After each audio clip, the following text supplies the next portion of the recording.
The monetary, the monetary system and the funding of government. Number 26. The reason why the government has used the true legal name on the birth certificate ploy in order to gain political control over everyone is because this is the only way up till now that those creating government have been able to devise to provide the money to fund the government. I, Eric Whoru, am not anti-government. I am anti-police state. We don't have government in this country. We have a police state. And we must get rid of the police state and establish a proper government where freedom can actually be recognized and exist.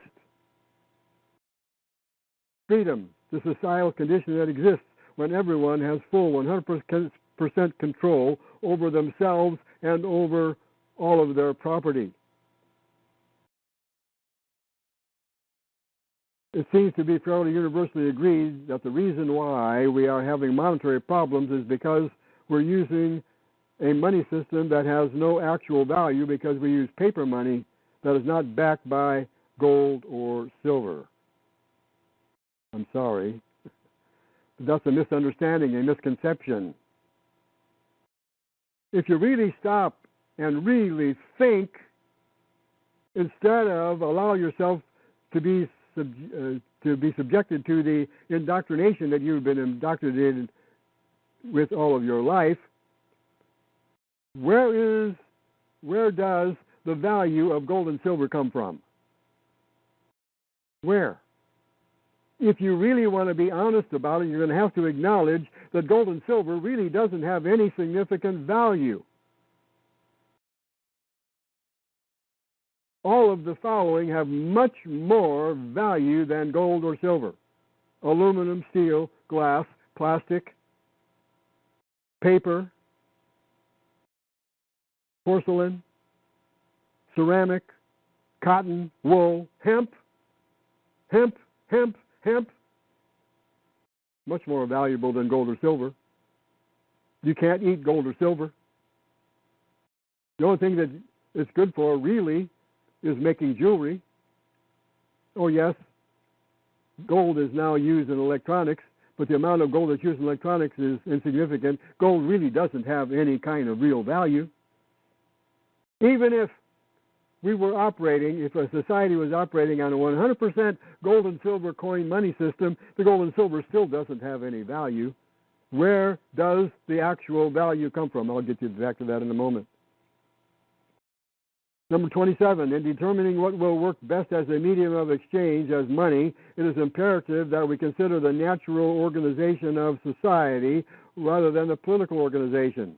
In the agrarian society that existed in this country when the Constitution was adopted, the general population was able to acquire the land needed to grow their food by simply homesteading the land.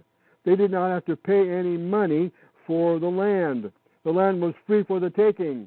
All they were required to do was improve the land, build a house on the land, and the land became theirs.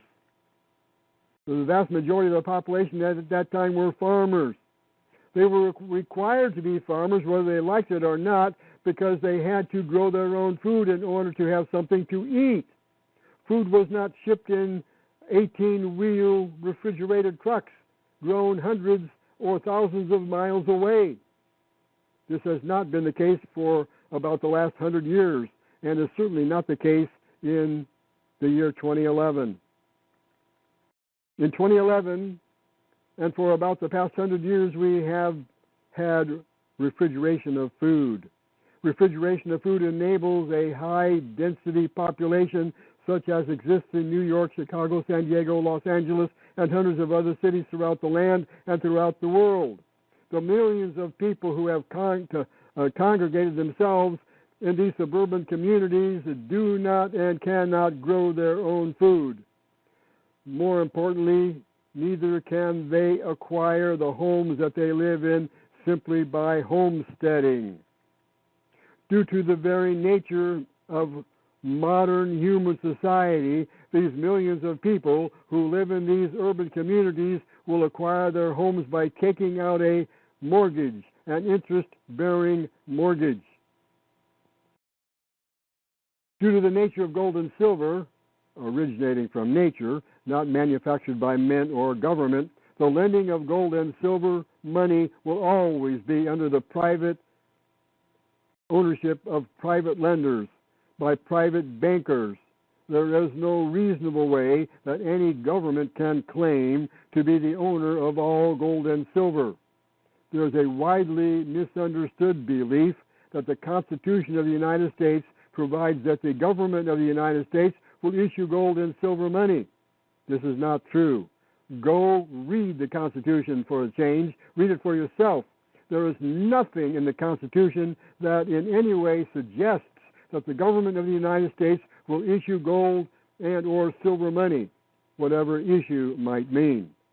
The Constitution of the United States merely assigns to Congress the authority to design the money and to determine its denomination, its value. That means its denomination.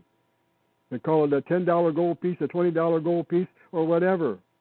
The Constitution does not provide or even suggest that the government of the United States shall or has the ability to issue money or in any way cause such gold and or silver money to be put into circulation. The gold and silver money that was used at the beginning of this country was not brought into circulation by the government. It was spent into circulation by the private people who dug it out of the ground. All the government did was make the gold and silver owned by the private people into fancy coins. Nothing wrong with that, but the government never issued the money. We currently have between 70 and 80 million interest-bearing mortgage loans in the United States.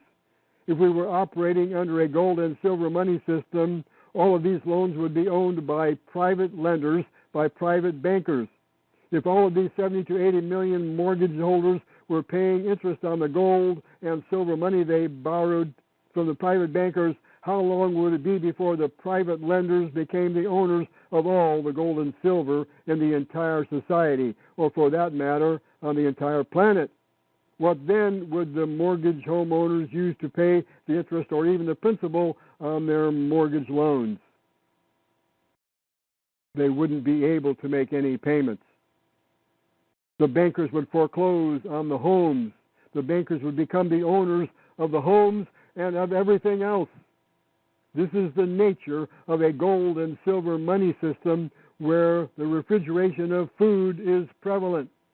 Because with the refrigeration of food, people will be living in suburban communities and they will not be able to pay cash for the houses that they live in. They will have to take out a mortgage.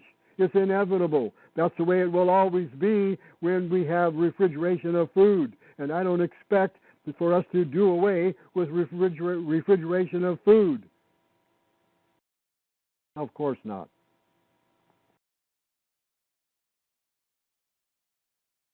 Gold and silver money will not work well in a society where food is refrigerated. So what is the solution here? Is it to eliminate the refrigeration? I don't think so. Get it straight, gold and silver will not work well as money in a society where food is refrigerated and where the use of electricity is prevalent.